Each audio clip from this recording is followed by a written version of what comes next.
Estamos começando pela TV Novo Tempo mais um programa Evidências, na busca de fatos que comprovem a veracidade histórica da Bíblia Sagrada.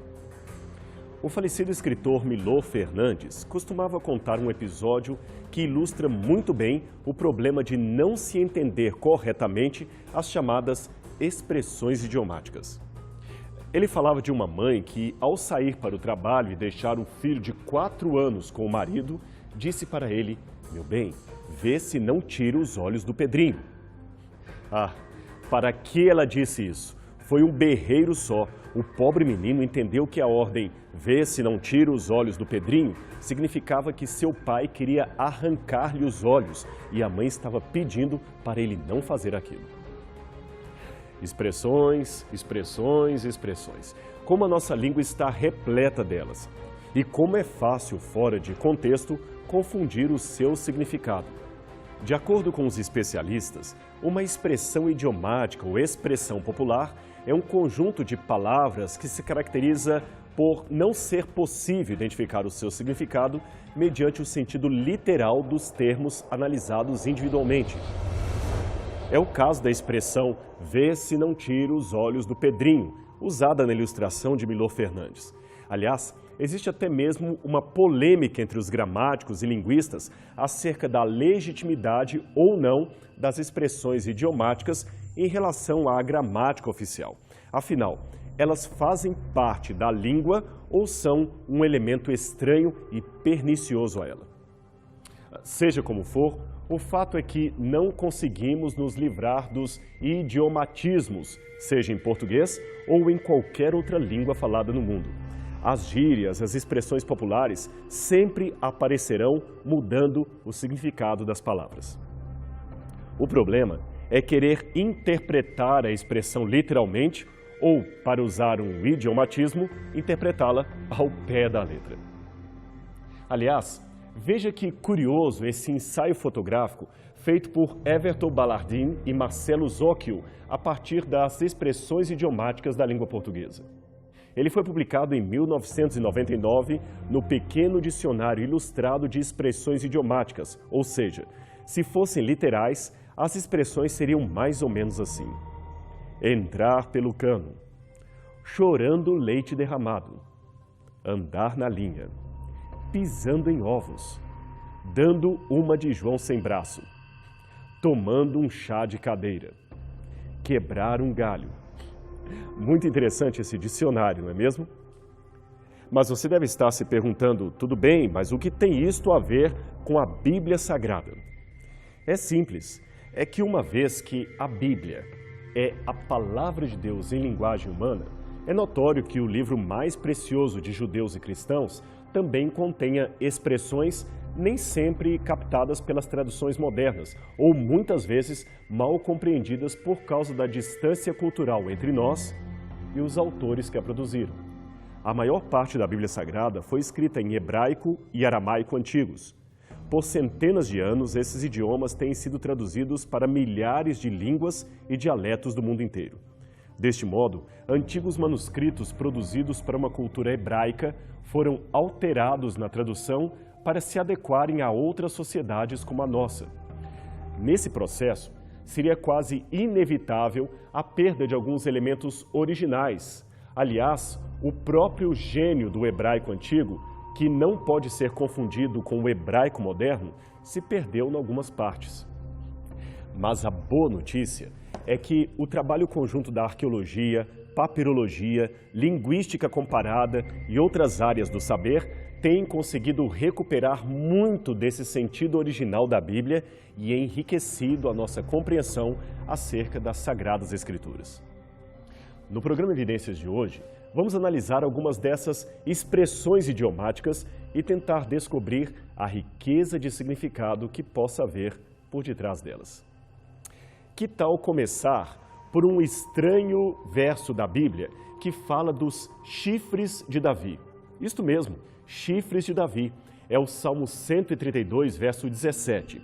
A maior parte das Bíblias em português adaptou o texto, mas grande parte das versões em inglês seguem o original hebraico, que diz exatamente assim: eu farei florescer o chifre de Davi. O Salmo 148:14, por sua vez, diz que Deus exalta os chifres do seu povo. E para completar, Deus promete em Deuteronômio 33, verso 17, conceder chifres fortes àqueles a quem ele escolher. Ora, tudo isso é muito embaraçoso, principalmente considerando que em nossa cultura, chifre é um símbolo jocoso de quem fora traído pelo cônjuge ou pela namorada. O que então estes textos estão querendo nos dizer? Bem, os chifres nos tempos bíblicos tinham um significado bem distinto dos nossos tempos. Eles podiam servir de instrumento musical, como a famosa trombeta de chifre chamada de shofar. Veja estas trombetas persas de guerra, feitas de prata, todas em forma de chifre. Os chifres também faziam parte ativa nas batalhas pela conquista de um novo território. Eles funcionavam como trombetas sonoras à frente do exército a fim de intimidar o inimigo. E não era só isso. Os chifres podiam ainda virar objeto de libação para conter o vinho sagrado, a água ou o azeite consagrado. Veja essa figura calcolítica de uma Vênus nua segurando um chifre na mão direita. Dominadores persas e gregos também tinham copos de ouro em forma de chifre para mostrar a sua autoridade política e militar. Ora, esses elementos por si só já são o suficiente para ver que na antiguidade não apenas os judeus, mas também os seus vizinhos atribuíam ao chifre o símbolo de força, poder e majestade. Por isso, a palavra hebraica keren, que nos idiomas antigos, como o ugarítico também, significa literalmente chifre, pode, dependendo do contexto, significar força, glória e poder. Aí fica fácil entender que chifre de Davi quer dizer a força de Davi, e não um par de chifres saindo por sua testa. Por outro lado, Deus exaltando o chifre do seu povo significa Deus enaltecendo o poder dos seus filhos, e assim por diante. Por isso também, na literatura apocalíptica da Bíblia, reis poderosos são representados por chifres, isto é, forças políticas que atuam na história humana. É como se Deus transformasse expressões idiomáticas em imagens reais. Isso ajuda muito a entender alguns símbolos apocalípticos que aparecem na Bíblia Sagrada. Assim como os chifres são o poder de muitos animais, Deus também promete conceder chifres, isto é, forças, àquele a quem ele escolher. Deuteronômio 33, verso 17. Ter os chifres exaltados por Deus também significa ter força e salvação no Salmo 92, versos 10 e 11. Aliás, no texto hebraico de 2 Samuel 22:3, Deus é chamado de o chifre da salvação, isto é, o poder da salvação. Agora veja o que a falta de conhecimento dessas expressões gerou. Quando o grande Michelangelo resolveu esculpir a estátua de Moisés, ele dependeu de uma tradução latina da Bíblia para fazer o seu trabalho. Ocorre que o tradutor, São Jerônimo, ao verter para o latim o texto de Êxodo, capítulo 34, verso 29, traduziu o termo hebraico keren para chifre, ao invés de poder ou raio de luz, que seria, nesse caso, a melhor tradução. Se ele considerasse que se trata de uma expressão idiomática, não teria cometido esse erro. Resultado, ali estava dito que, ao descer do Monte Sinai, Moisés tinha 2 chifres na testa, quando deveria ser 2 raios de luz. Michelangelo leu isso na Bíblia e a estátua saiu assim, com um par de chifres na testa do profeta. E não foi somente ele. Outros artistas também cometeram o mesmo erro, graças ao deslize gramatical de São Jerônimo. Agora vamos a outra situação. Observe como o verbo andar, halar, em hebraico, aparece nas Escrituras, dependendo da versão que você usar, mais de 1.300 vezes só no Antigo Testamento. Normalmente, halar, andar, significa caminhar, andar ereto, movimentar as pernas. Enfim, esse é o seu sentido literal. Mas nas antigas línguas do Oriente Médio, ele também poderia assumir outros significados, como aprender, viver, etc. Porém, eu quero chamar a atenção para a expressão andar com ou andar em, que aparece em pelo menos 300 passagens bíblicas. Neste caso, andar com ou andar em significa ter íntima amizade ou íntima relação familiar com algo ou alguém. Veja, não é uma amizade qualquer, é amizade íntima, amizade de família, de parentesco, e não necessariamente um parentesco de sangue, pois na vida, muitas vezes, o amigo é aquele irmão que você teve a oportunidade de escolher. Portanto, no Oriente Médio, o grau de amizade máximo poderia ser expresso através de considerar alguém como filho da minha mãe, aquele que eu elejo como o meu irmão. E como se expressa essa consideração, essa relação? Ora, dizendo, eu ando com ele, ou nós andamos um com o outro. Significa, nós somos amigos íntimos, somos irmãos. O mesmo se dá com a palavra caminho, em hebraico derer. Caminho é um símbolo para o curso da vida, e andar nele é o modo como eu vivo esta vida. Então, andar por um caminho bom é viver bem, andar por um caminho mau é viver mal. Do mesmo modo, andar com uma pessoa é viver, interagir, conviver com ela como amigos leais.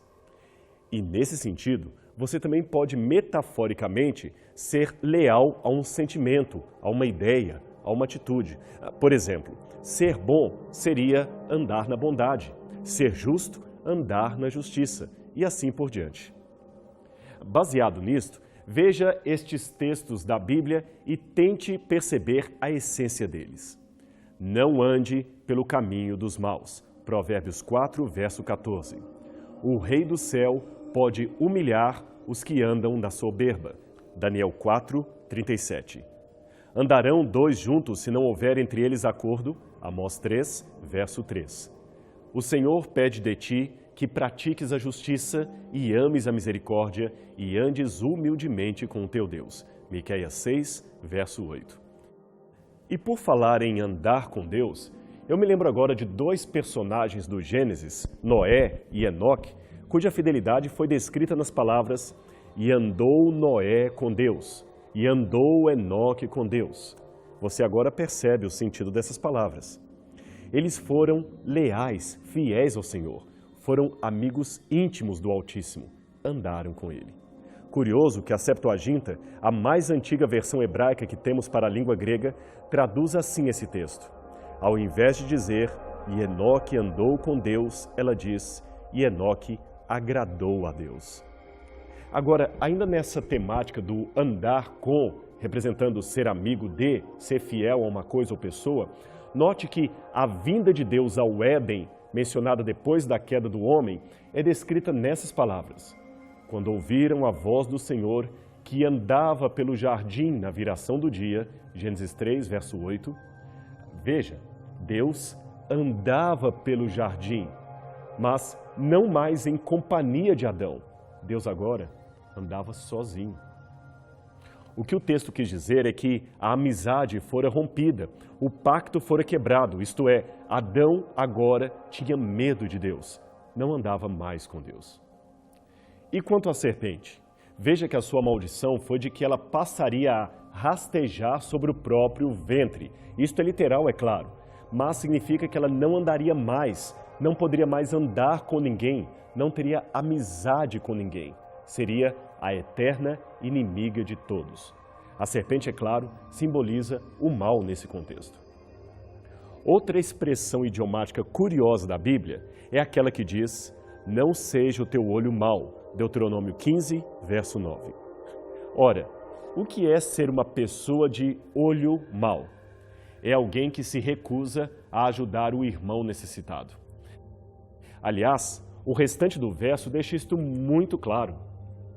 Veja agora o contexto também de Provérbios, capítulo 22, verso 9.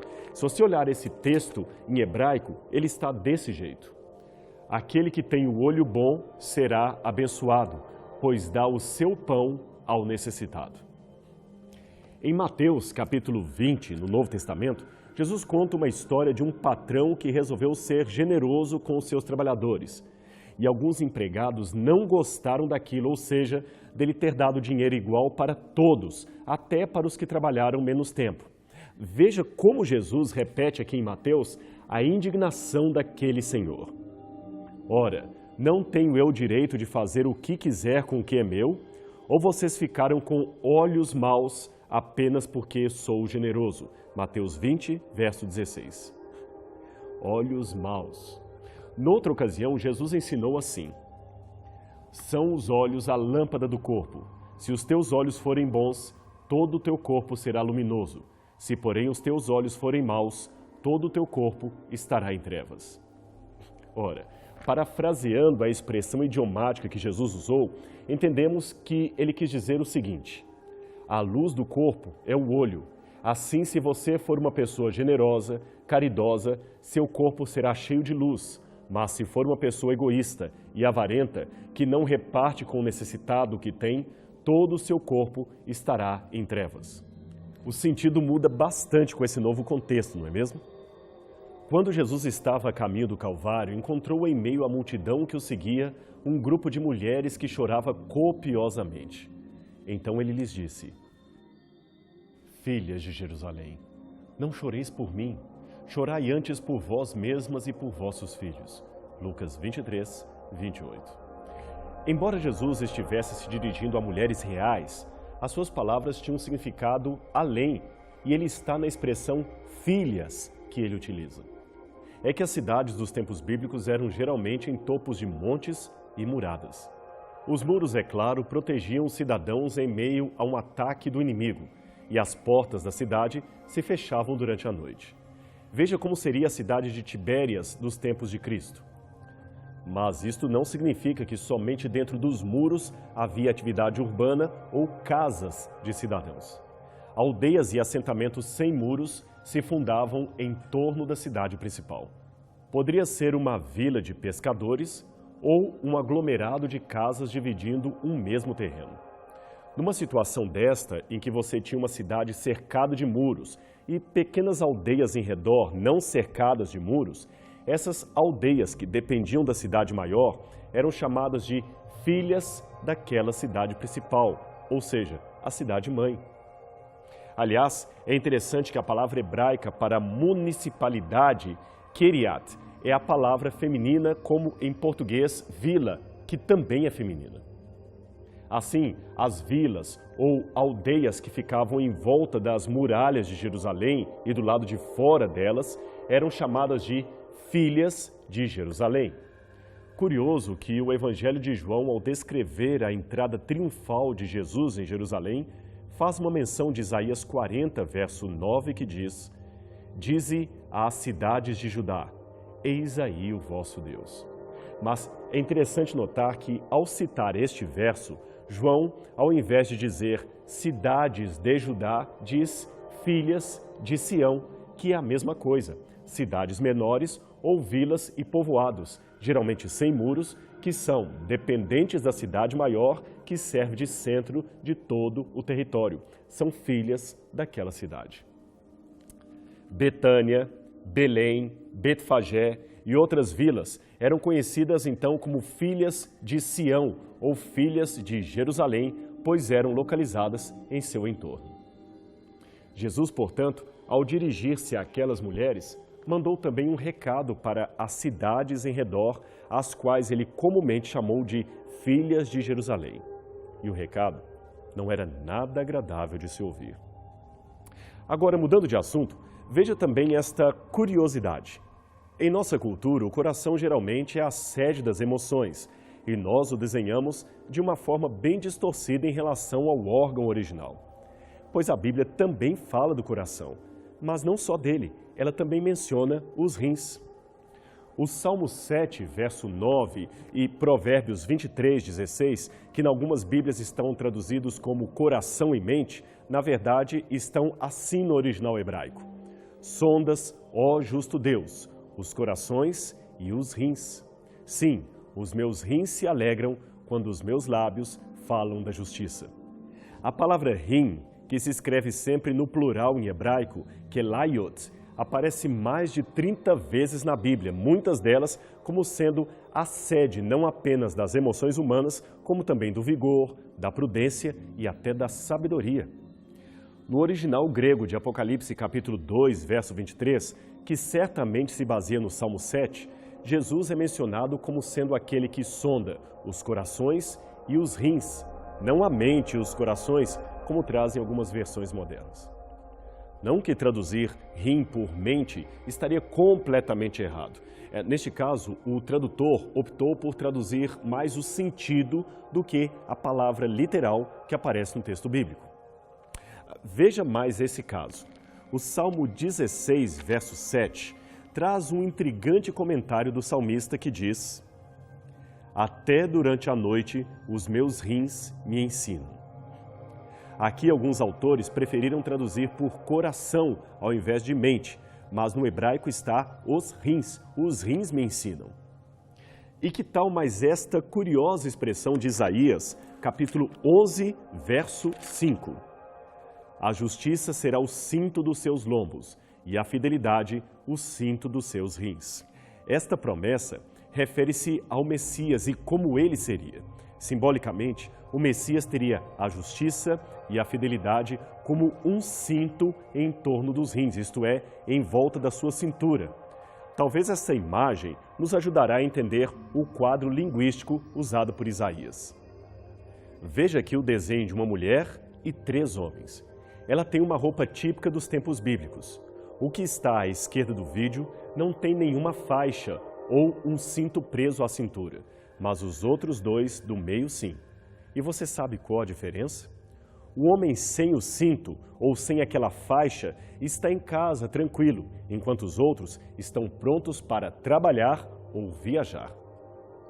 Entenda que, usando uma túnica, aquela faixa era essencial para prender o vestido, deixando-o firme e, ao mesmo tempo, liberando os movimentos do corpo para andar, abaixar-se, movimentar-se de uma maneira mais enérgica, seja numa viagem ou, quem sabe, num trabalho braçal no campo. Até o sumo sacerdote tinha um cinto em seu vestido para atuar no santuário hebreu. O quadro que Isaías menciona, portanto, é de um Messias vestido para trabalhar, pronto, ativo, não alguém descansando em casa sem nenhum trabalho a ser feito. É importante dizer que este ato de enrolar-se com uma faixa, simulando um cinto, é chamado de cingir os lombos ou amarrar os rins, que neste contexto significa trabalhar ou estar pronto para uma viagem. É por isto que 1 Pedro, capítulo 1, verso 13, nos aconselha a ter cingidos os lombos do nosso entendimento, isto é, trabalhar conscientemente enquanto Jesus não volta. E também Efésios, capítulo 6, verso 14, nos diz para cingir os nossos lombos ou os nossos rins, cingir com a verdade, isto é, estar ativamente prontos para a viagem que faremos com Cristo, prontos para levantar e partir com o nosso Senhor. Deste modo, o quadro fica bem mais simpático, não é mesmo? Infelizmente, o nosso tempo chegou ao fim e não teremos hoje condições de apresentar outros exemplos, mas eu espero que estes tenham servido para aguçar em você uma sede cada vez maior de estudar a Palavra de Deus. E a gente vai ficando por aqui, mas semana que vem voltaremos com mais um programa Evidências recheado de informações bíblicas para você e a sua família. Até o nosso próximo programa.